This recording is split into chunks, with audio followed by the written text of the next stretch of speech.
bless. God bless. Morning po, Father. Morning, morning. Mauna yung mga naka-t-shirt ng Kalinga. Yung hindi naka-t-shirt, sa huli. AJ Kalinga Center stands for Arnold Janssen Kalinga Center. I attached his name to the mission of providing dignified, systematic, and holistic care to the homeless because Arnold Janssen is a missionary priest. And what we're doing, I believe, is a mission for the homeless. We started in 2015 with an average of 200, max to 250. And it gradually increases when the Burr months comes in.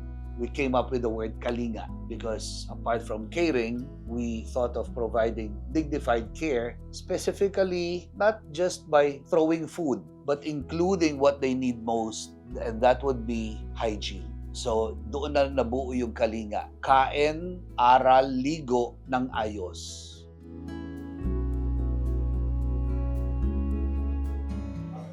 Hello! Hello! Vince, ilang kayo natapos kapon? Tapos kami mga 5 class. 5 p.m. Tapos nakaserve tayo ng almost 500. This was in 2014 and I noticed na wala pang pandemic pero dahil may homeless, nagtatakip na yung mga tao, inaayawan na sila. So I thought of discerning, researching, praying over what better program that we could offer them. The word ng ayos embraces the approach of being holistic. Hindi lang tayo magbibigay ng kain tsaka ligo. We want it to be holistic. There are 7 stations that we created as part of the systematic care. And this systematic care begins with Station 1, which is outside. We call it welcoming. Station 2 is profiling. Kinukunan natin sila ng profile, kakayanan, kahinaan, background para matulungan na mas malalim ang ating mga kapatid. This is the waiting area habang inaantay nilang tawagin sila sa Station 3. That is the clothing station.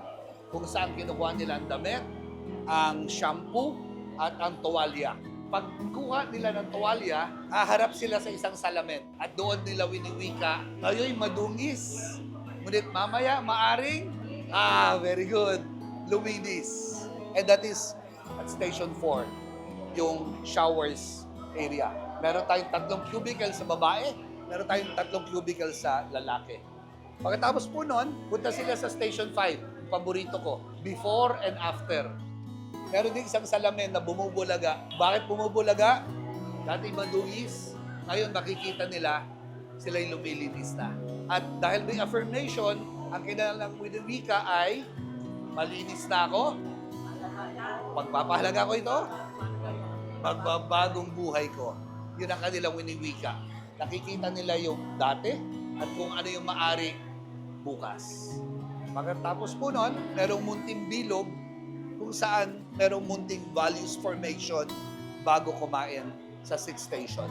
The 6th station is known as meals and bonding. Dito, pagkatapos silang malinis na ang katawan, binibigyan laman naman ang nangangatal na sikmura. Dahil kami misyonaryo sa SBD, naniniwala ako pwede rin silang maging misyonaryo. Sa Station 7, ang pamagat doon ay sending off. Bago sila bumalik at makibaka muli sa marahas na buhay sa kalye, winiwika nila yung statement, yung mission statement na sinasabi, "Kinalinga ako sa kalinga, kaya mangangalinga ako sa iba ng may galak." The basic image of the human person, yun yung malinis. So ito yung 3 nawala sa kanila. Kalinisan, yung respeto, at yung pagpapahalaga sa sarili. And this is what we would like to gradually bring back to them, beginning with the recreating of one's self-image. The dignified care is something I defined na kung ano meron ako, yun ang gusto kong ilatag sa kanila. The standard of care becomes what I have is what they also should have. Ako po si Maria Cristina Murillo, mas kilala po sa pangalang Christy. At ang mister ko po si Luisito Alipio po, na kilala rin po sa pangalang Louie.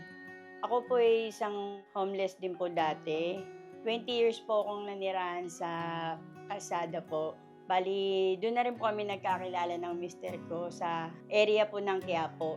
Dito po kami nagsimulang pumupunta ng 4 na beses po sa isang linggo na kakain po, maliligo, ibang pagbabago po yung nakikita po namin sa loob ng Kalinga. Kasi papasok po kami sa loob na madungis po kami, halos hindi kami gano'n po nakakaligo sa labas. Pero pag pumasok po kami ng Kalinga, doon po nagkakaroon po kami ng self-confidence po paglabas namin. Yan pong Kalinga Center ay nagsilbing tahanan po namin ng mahabang panahon po. Diyan po nagsimulang ihubog kami ng mga taong nasa paligid namin. Unang-una na po si Father Flaby. Ako kasi po, ulila na po ako sa magulang. Wala na akong nanay, wala na akong tatay. Siya lang po yung taong tumanggap sa amin. Tinanggap niya kami kahit na adik kami, gumagawa kami ng masama. Siya lang po yung taong pinaramdam niya sa amin na may pagkakataon kami makapagbago.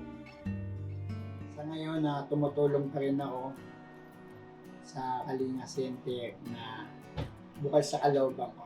Masaya ako kasi hanggang ngayon kilalang kilala ako ng mga beneficiaryo. Hindi sila nakakalimot. At lalo na ako, hindi ako nakakalimot sa kanila na kung saan ako nanggaling. Mabait na rin ako sa kanila. Sa buong NCR kasi, napuntahan ko na lahat ng pidingan mula Caloocan, Navotas, Malabon. Pero ito lang yung bukod tanging pwedeng program na napuntahan ko na pwede kang maligo. Pangalawa, hindi ka nila ituturing na mabilis na umalis. Meron akong kaso na pending. Yung dahilan kung bakit ako pumunta ng Maynila. Tulong din ng Arnold Johnson Kalinga Foundation, inuwian ko yon. Kasi nga sabi nga ni Father Flaby noon sa akin, kahit anong pilit natin tumawid, kung hindi mo babalikan yung sakit kung saan ka nagsimula, hindi ka makakaahon. And then, bumalik po ako at naniwala ako sa advice ni Father Flaby na makakayanan ko. We continue to touch and help recreate lives on a daily basis by the hundreds. And we have also helped transform lives from the streets, now living dignified, gainful lives. So, sobrang saya, sobrang salamat. Those who would like to help the foundation, una kong sabihin, salamat po. Thank you for being a partner in the mission of recreating and empowering lives. We have 5 P's that I have written as a form of being a help. First would be, of course, prayers. Pray for us. Second would be through your pesos, just like Aldrin the Great for little boy who donates, or individuals who offer us a portion of their blessings. And then your presence is something that we are grateful, and your volunteerism inspires us on. After the presents, you would have something known as products. May mga nagbibigay ng bigas, may nagbibigay ng bagong damit, may nagbibigay ng tubig, and then last but not the least, promote us. Promote us through social media, promote us through stories with your friends, promote us through your circle. And that way, the mission of Arnold Johnson Kalinga Center could be known, and hopefully the mission could be shared.